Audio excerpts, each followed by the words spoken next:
안녕하세요. 회도 육학년 학생 여러분, 6월 16일 사회 수업을 시작하겠습니다.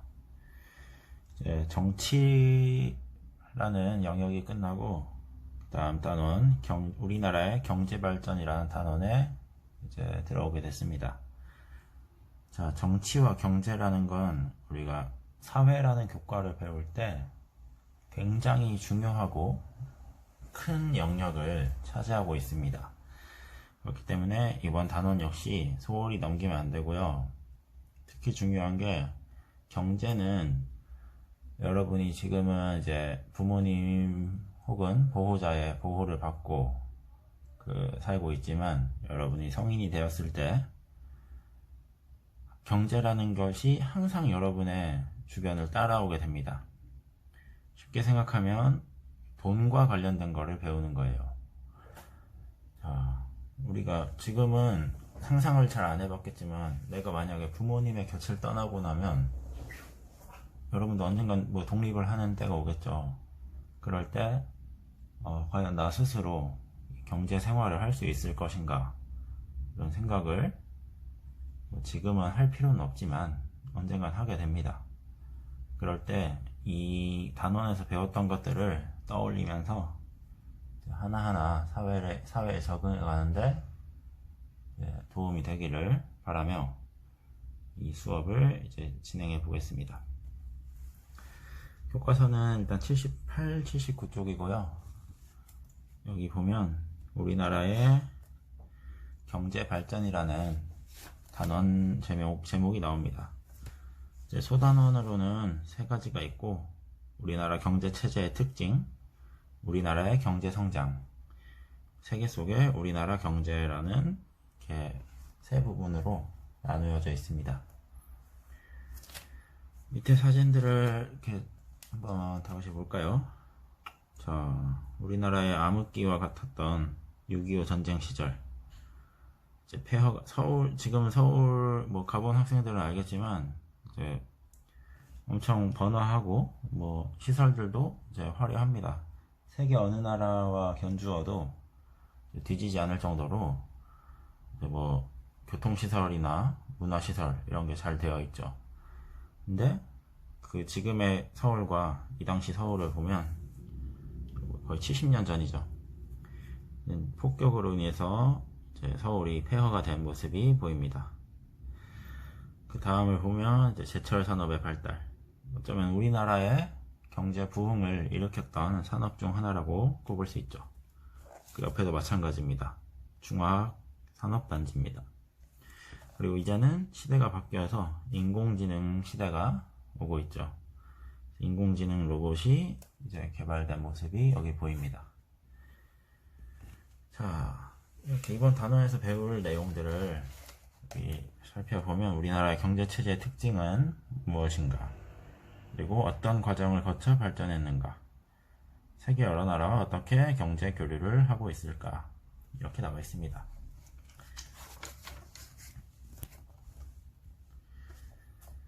자, 다음 장 80쪽을 다 같이 보겠습니다.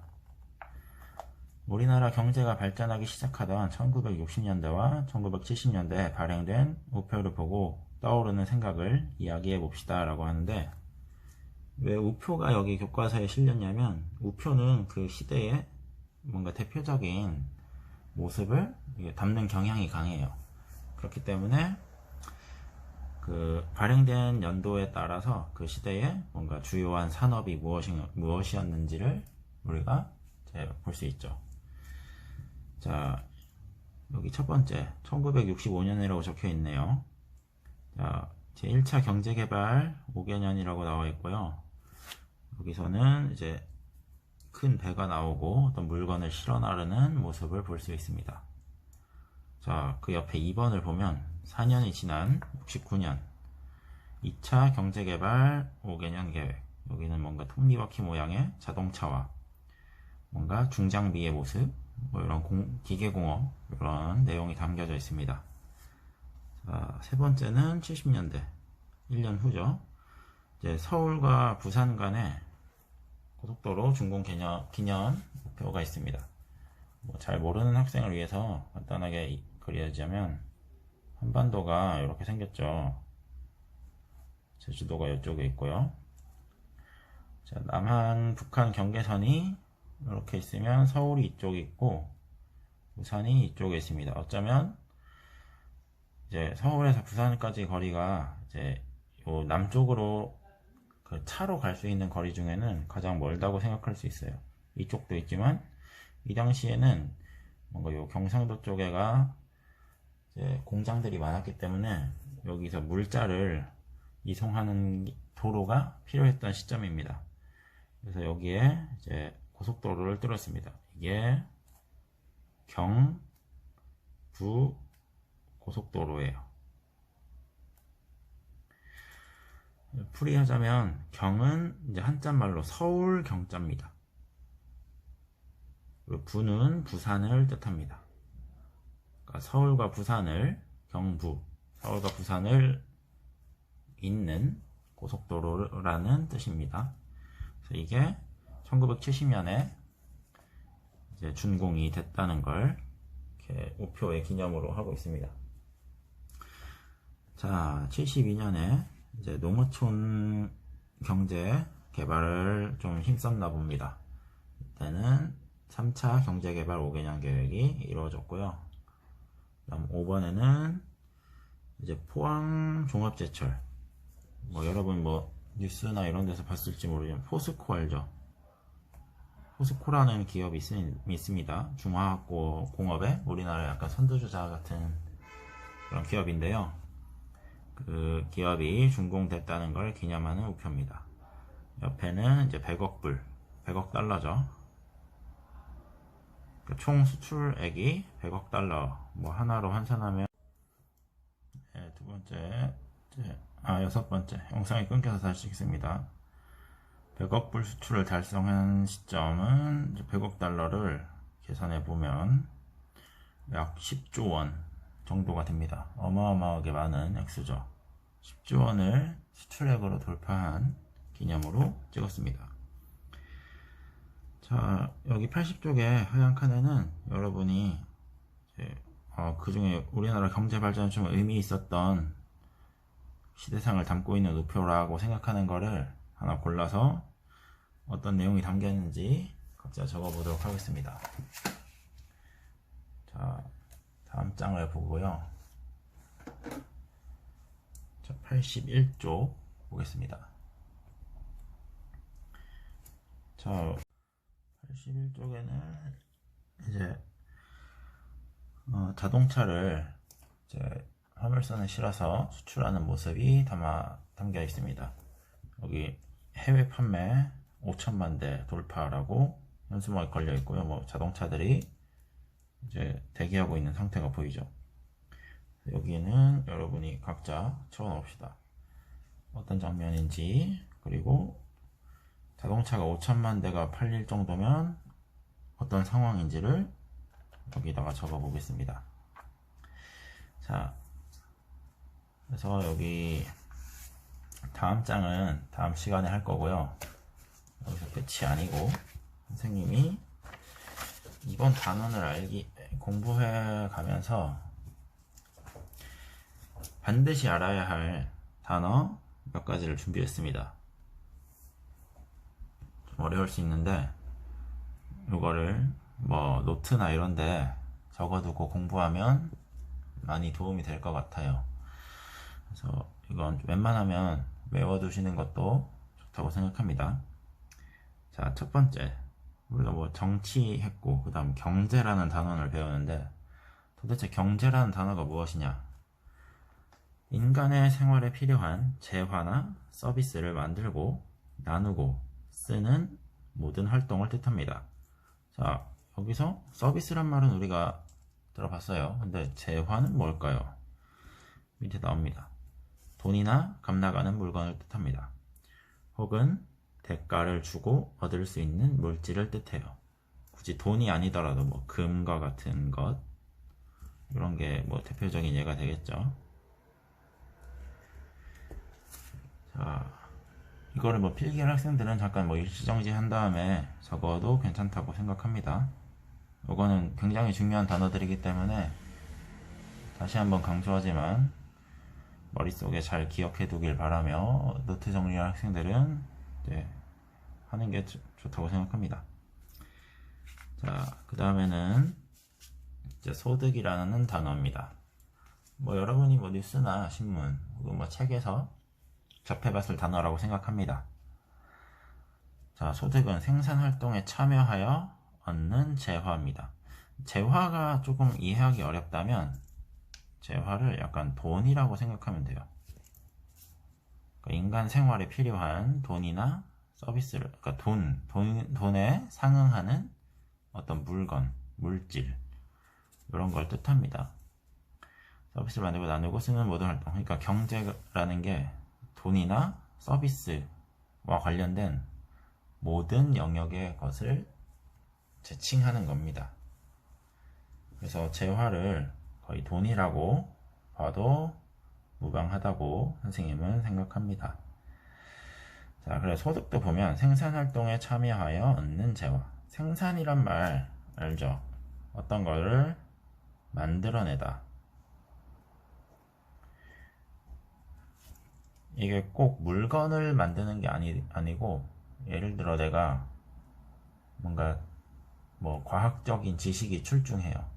그래서 반도체를 뭐 제작하는데 나의 아이디어가 들어갔다. 그럼 그것도 생산활동입니다.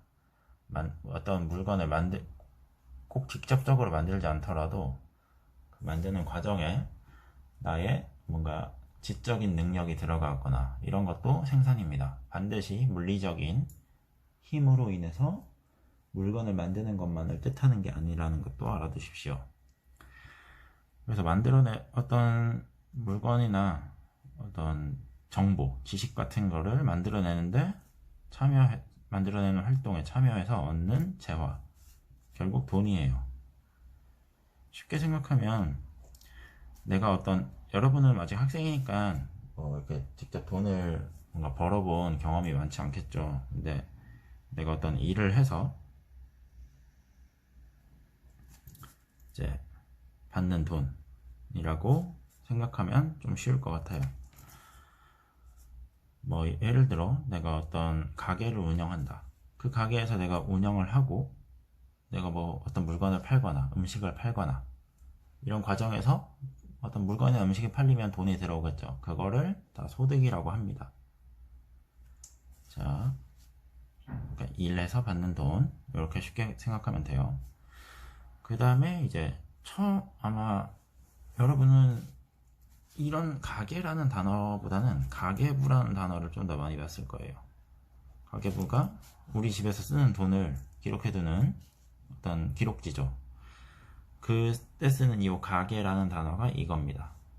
소비의 주체, 그러니까 물건을 구입하는 이제 주된 이제 대상으로 대부분 이제 가정을 뜻합니다.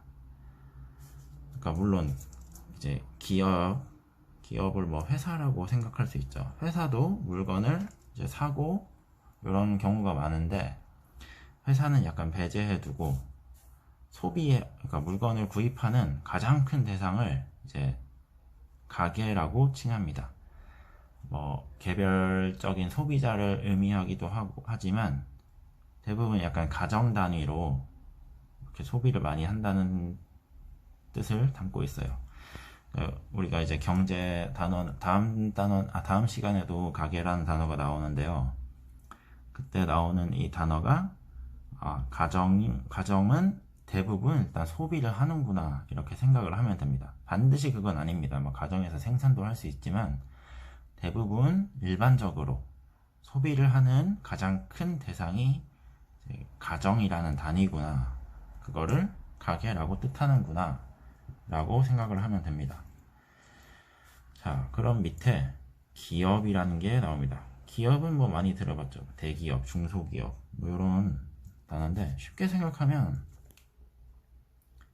회사라고 생각을 하면 돼요. 이윤 획득을 목적으로 운용하는 조직. 그러니까 이윤이라는 거는 이것도 결국 돈이에요. 이득, 돈 이런 걸 뜻합니다. 그 돈을 얻는 걸, 그러니까 내가 예를 들어 뭐 삼성이나 현대, LG 이런 회사가 물론 자선 기부를 할 수도 있지만 궁극적인 목적은 돈을 많이 벌어서 회사를 좀 더 크게 확장하고 사업을 더 번창하게 하는 게 모든 회사의 목적입니다. 그런 것처럼 이제 내가 어떤 돈이나 이득을 얻을 목적으로 운영하는 조직을 기업이라고 합니다. 근데 꼭 이게 삼성, 현대 뭐 이런 대기업만을 뜻하는 게 아니고 식당이나 우리 주변에 뭐 슈퍼마켓, 뭐 옷가게 등등 내가 어떤 일을 하면서 내가 돈을 벌려고 하는 그 대상들은 전부 이 기업에 들어갑니다.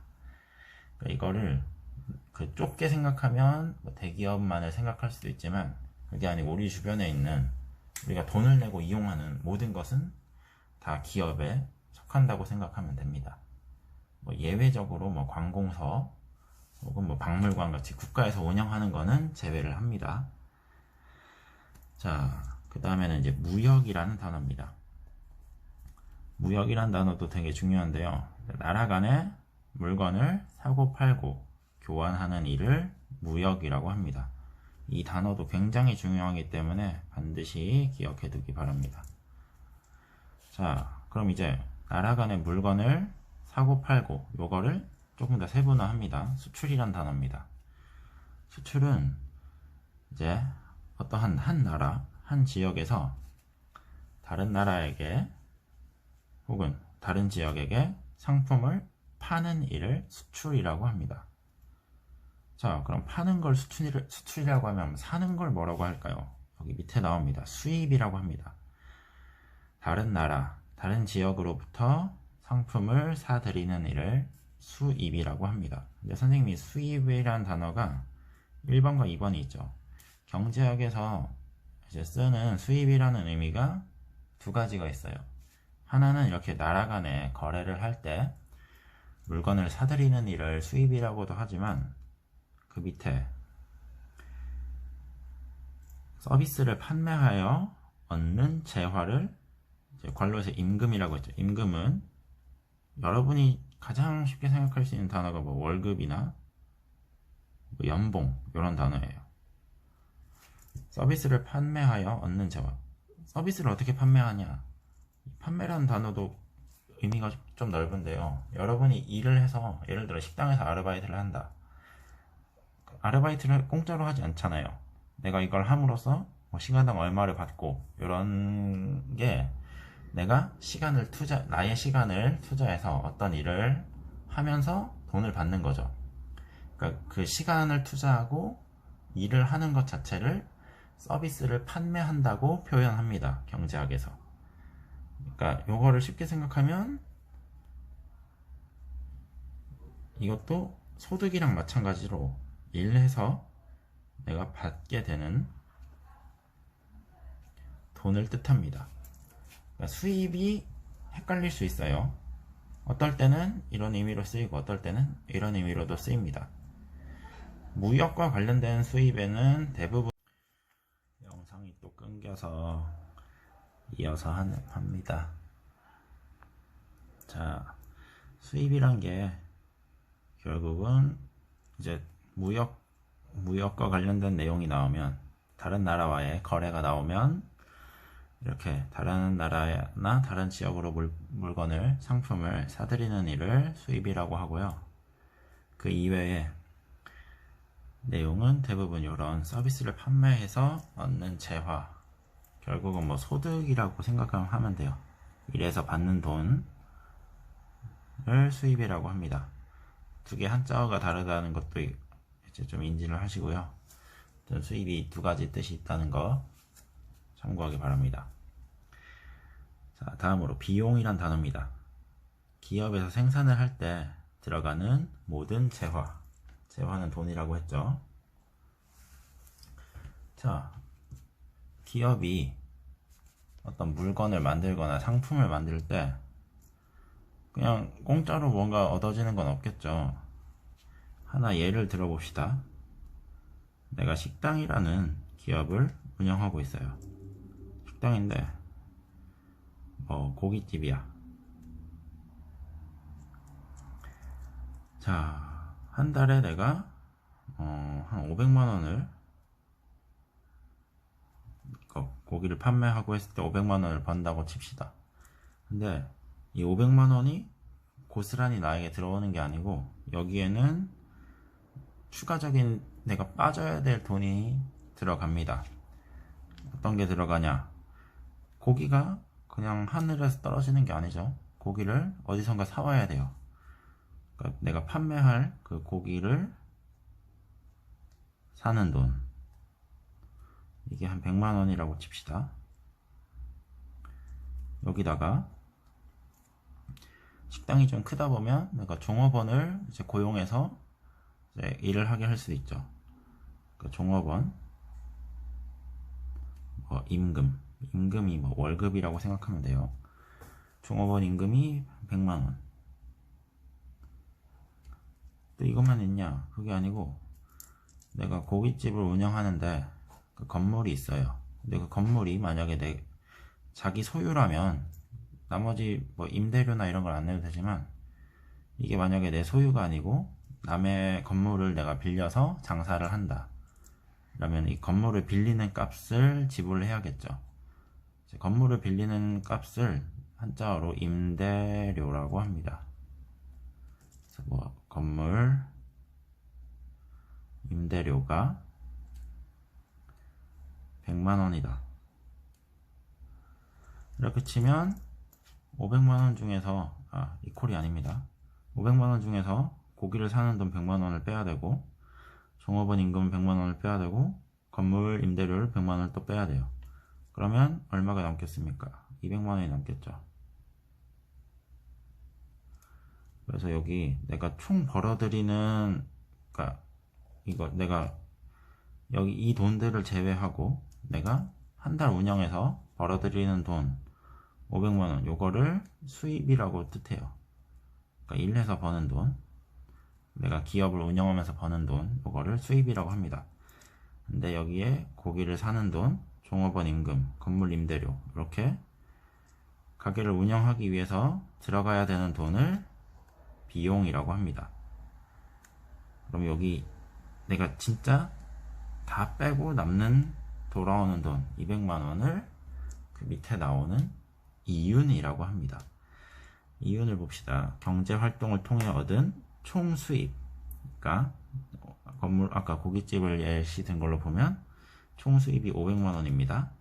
여기서 비용, 고기를 사는 돈, 종업원 임금, 건물 임대료 이런 돈을 다 빼고 남는 돈, 그거를 이윤이라고 합니다.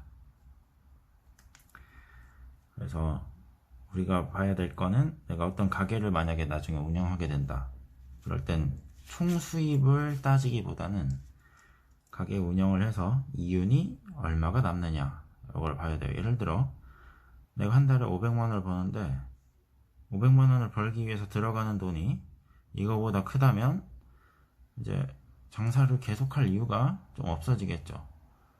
그렇기 때문에 이 이윤이 과연 얼마나 남는가가 어쩌면 기업의 운영을 하는데 가장 중요한 포인트가 될 것입니다.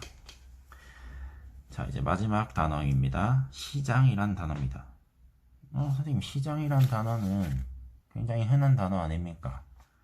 오일 시장, 이런 거 아닙니까? 하는데 우리가 그동안 알고 있던 시장, 그런 의미 맞아요. 근데 이제부터 우리가 이제 표현하는 시장이라는 의미는 그거보다 훨씬 범위가 넓습니다. 상품으로서 재화와 서비스의 거래가 이루어지는 모든 영역을 시장이라고 합니다. 예를 들어 우리가 흔히 아는 시장은 사람이 직접 가서 어떤 물건을 사오고 집으로 오겠죠.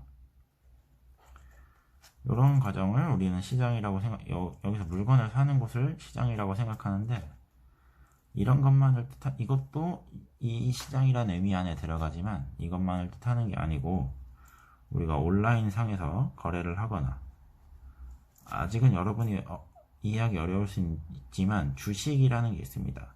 주식이라는 것이 거래되는 이 장소, 이 주식이 눈에 보이는 그런 물건 같은 게 아니에요. 어쩌면 회사의 주인이 되는 권리를 주식이라고 합니다. 요거는 지금 이해하기 조금 어려울 수 있어요. 아무튼 이런 거라고만 알고 계십시오. 눈에 보이지 않는 것이지만 이것도 하루 동안에 굉장히 많은 거래가 이루어집니다. 이런 주식들이 사고 팔고 되는 이런 전자상의 그 영역도 시장이라고 뜻하고, 여러분 뭐 그 이외에도 이제 뭐 여러분이 나중에 뭐 용돈을 벌기 위해서 아르바이트를 한다. 그러면 그 아르바이트 자리가 한정되어 있는데 여러 명이 지원할 수도 있고 이런 상황이 있죠. 이렇게 사람들의 노동력, 그러니까 노동력이라는 말은 일을 할 수 있는 사람들을, 그러니까 사람들이 일을 하는 그 힘을 말합니다. 그 사람들의 그 일자리를 이제 만들어내는 그 자리 역시도 시장이라고 합니다. 내가 어떤 사람을 시간당 얼마를 주고 쓰겠다, 이런 거를 이제 조정하는 게 이 시장이에요. 어쩌면 경제라는 이 사회의 단원의 가장 중요한 단어를 선생님이 꼽으라고 하면 이 시장이라는 단어라고 생각합니다. 시장에서 모든 돈이 오가게 되고, 사려는 사람과 팔려는 사람의 그 의지가 만나는 곳이 이 시장이기 때문에, 어쩌면 시장을 이해한다고 하면 여러분은 아마 경제학을 이해했다고 생각해도 됩니다.